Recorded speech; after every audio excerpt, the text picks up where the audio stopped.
Now to an opportunity for you to invest in the energy sector. Kenya electricity generating company KenGen is confident that it will raise the 28.8 billion shillings in its rights issue. The company will be looking to offer 4.4 billion new shares at 6 shillings and 55 cents to its existing shareholders and the general public. NTV's Laban Cliff Mserio had a chat with KenGen's managing director, engineer Albert Mugo, on this and much more.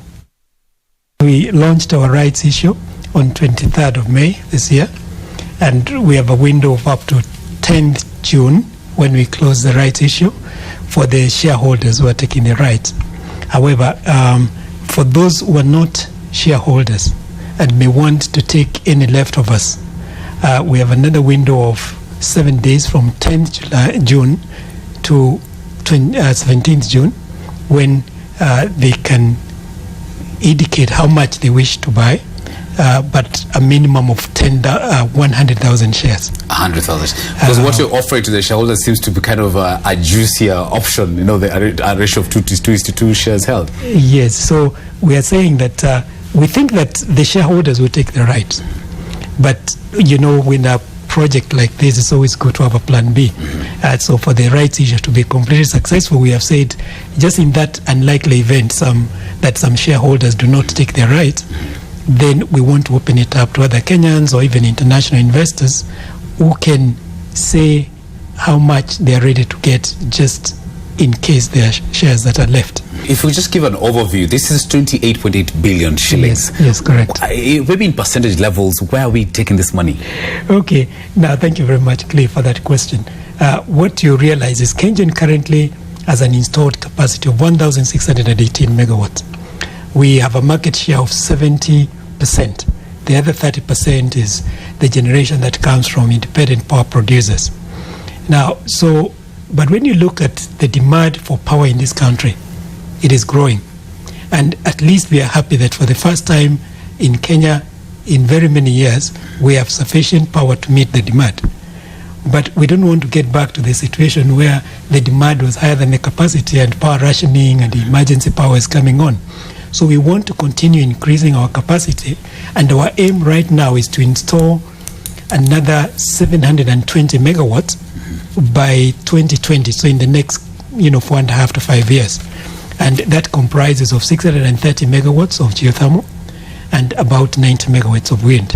So the money that we are raising from the shareholders, they are putting in some equity, which will help us then to access some of the debt that we have already been promised by some development financial institutions, such as JICA of Japan, AFD of France, KfW of Germany, or even the World Bank. Because even if they give us very cheap money, if we don't have the corresponding equity to put into the projects, then we would not be able to accomplish this strategy of adding 720 megawatts to the grid. Quite ambitious plans, Engineer Mugo, but the concern amongst many Kenyans is, actually last time you were here, I asked you more about reliability. Seems you've sorted out reliability, you have enough power, but now it comes in the issue of costs. Okay. There's a worry that perhaps with these projects that we're having, this might also translate to higher cost of electricity in the country. Okay, what I would say, Clive, is this, and this is a position we've taken as we discuss with government and other stakeholders. Everybody is very concerned about the cost of electricity because it is very important that we keep the cost of electricity as low as possible so that Kenya can become competitive. So as we develop these projects, we are conscious of that aspect, that the price of electricity is critical. And that is why when you look at the projects that we are doing, they are carefully chosen so that geothermal provides the bulk of that. And as we probably know and we've explained in the sector, geothermal right now is the least cost way of providing the power. Not only that, we are also tracking and keeping a close tag on how the demand is growing so that we are not going to put over capacity to a level that is not going along the way the demand is. At a point where you're a near monopoly in the country, and at a share price of 6 shillings and 50 cents average, how would you argue it out? Because the share price seems quite suppressed.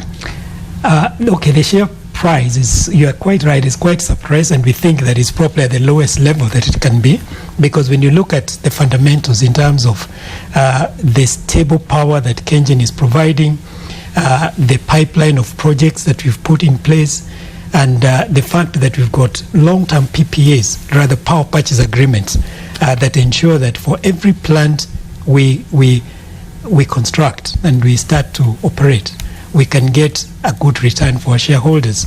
So what do I tell the investors? That this is the right time to invest, because it can't be, the share cannot be any lower than it is. At least talking to various shareholders and investors, we are very encouraged, because they're very positive, and they have been looking forward to this rights issue since 2013, when the shareholders passed the resolution at the AGM. You know why you're very key, especially in the doing business in Kenya and East Africa report, is because power has actually been highlighted, kind of access to electricity as one of the key areas. And of course, this has also caught the attention of the president. So do you mean to say that even now or in the near future, power should not be an issue, especially to an investor setting up shop here? To be honest, from KenGen's point of view, and if I may talk of what I hear in the sector, because we interact with the Ministry of Energy and Petroleum, we interact with our regulator, we interact with other stakeholders, power should not be a problem in Kenya. That is a thing of the past. The projects that we've put in the pipeline, and it's not just KenGen, but you're also aware that there are other private companies that are putting up or will be putting up power plants, so that looking at what the government sees as the agenda for power in this nation, there should be no power scarcity in the days to come.